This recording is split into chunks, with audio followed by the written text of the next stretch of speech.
할렐루야. 성도 여러분 반갑습니다. 오늘의 말씀은 열왕기하 24장 8절부터 20절까지의 말씀입니다.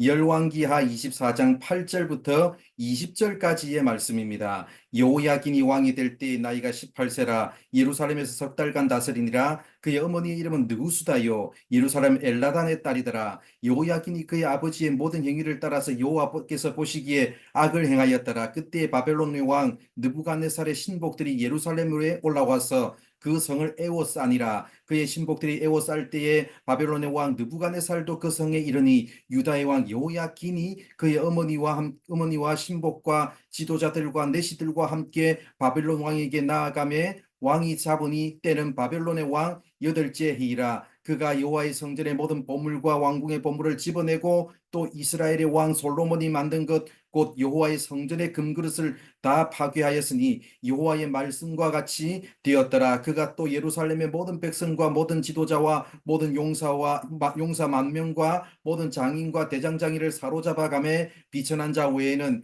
그 땅에 남은 자가 없었더라. 그가 여호야긴을 바벨론으로 사로잡아가고 왕의 어머니와 왕의 아내들과 내시들과 나라의 권세 있는 자도 예루살렘에서 바벨론으로 사로잡아가고 또 용사 7,000명과 장인과 대장장이 1,000명 곧 용감하여 싸움을 할 만한 모든 자들을 바벨론 왕이 바벨론으로 사로잡아가고 바벨론 왕이 또 여호와의 숙부 마따니아를 대신하여 왕으로 삼고 그의 이름을 고쳐 시드기야라 하였더라. 시드기야가 왕이 될 때의 나이가 21세라. 예루살렘에서 11년간 다스리니라. 그의 어머니의 이름은 하무다리요 림나인 예레미야의 딸이더라. 그가 여호야김의 모든 행위를 따라 여호와 보시기에 악을 행한지라. 여호와께서 예루살렘과 유다를 진노하심이 그들을 그 앞에서 쫓아내실 때까지 이르렀더라. 시드기야가 바벨론 왕을 배반하니라. 아멘. 오늘 우리가 읽은 말씀은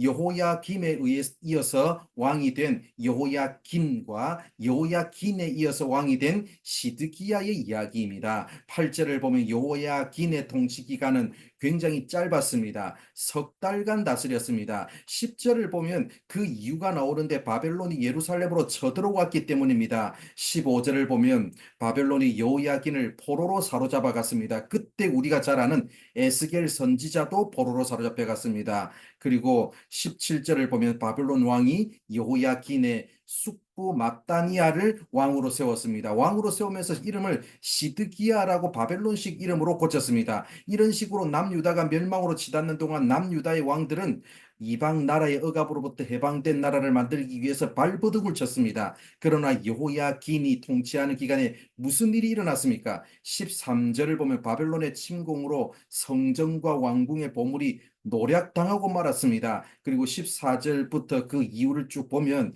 나라의 인재들이 바벨론의 노예로 사로잡혀가고 예루살렘은 피폐한 땅이 되고 말았습니다. 그 이유를 9절에서 발견할 수 있습니다. 여호야긴이 여호와 보시기에 악을 행하였기 때문입니다. 아버지의 악행을 그대로 답습했습니다. 시드기야는 어떻습니까? 19절을 보면 시드기야도 여전히 여호와 보시기에 악을 행했습니다. 이미 국제 정세는 바벨론이 떠오르는 해가 되고 있었고 애굽은 지는 해였습니다. 그럼에도 불구하고 시드기야의 좁은 시야는 우주 만물을 통치하시는 하나님의 역사를 바라볼 줄 몰랐습니다. 눈으로는 국제 정세를 제대로 보지 못하고 귀로는 거짓 선지자들의 말만 듣다가 결국 20절을 보면 바벨론을 배반함으로 남유다의 망국의 비애를 안겨주고 말았습니다. 앞선 왕들이 국제 정세의 급격한 변화 속에서 어떻게 포로로 사로잡혀 가는지를 봤다면 여호야김과 시드기야는 앞선 왕들로부터 교훈을 발견했어야 합니다. 그러나 이들도 앞선 왕들의 죄를 그대로 답습하며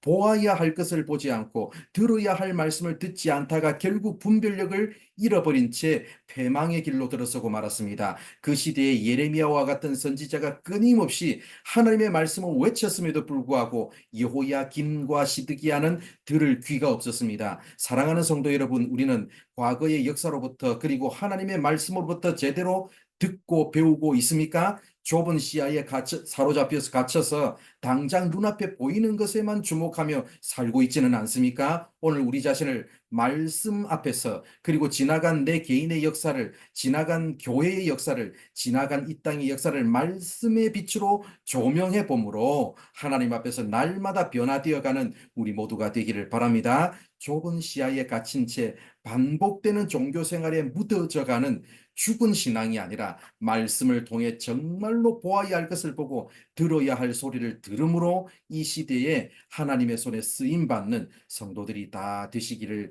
바랍니다. 기도하겠습니다. 하나님 감사합니다. 오늘도 이렇게 우리를 사랑하여 주셔서 부족한 우리들에게 말씀해 주셔서 감사합니다. 우리는 하나님 앞에서 정말 보아야 할 것을 보고 들어야 할 말씀을 들어야 하는데, 아버지 하나님, 좁은 시야에 사로잡혀서 당장 눈앞에 보이는 것에만 주목하고 살아가고 있지는 않은지 다시 한번 더 말씀에 빛 앞에서 조명해 볼 수 있도록 주여 인도하여 주옵소서. 우리 개인의 역사를, 교회의 역사를, 이 땅의 역사를 말씀의 빛 앞에서 날마다 조명해 보고 하나님 앞에서 우리가 변화되어 가는, 그래서 하나님께서 기뻐하시는 사람으로 그렇게 변화되어 가는 우리가 될 수 있도록 주여 함께하여 주시옵소서. 오늘 하루의 삶도 하나님께서 이끄시고 인도하여 주실 줄 믿사오며 예수님의 이름으로 기도드립니다.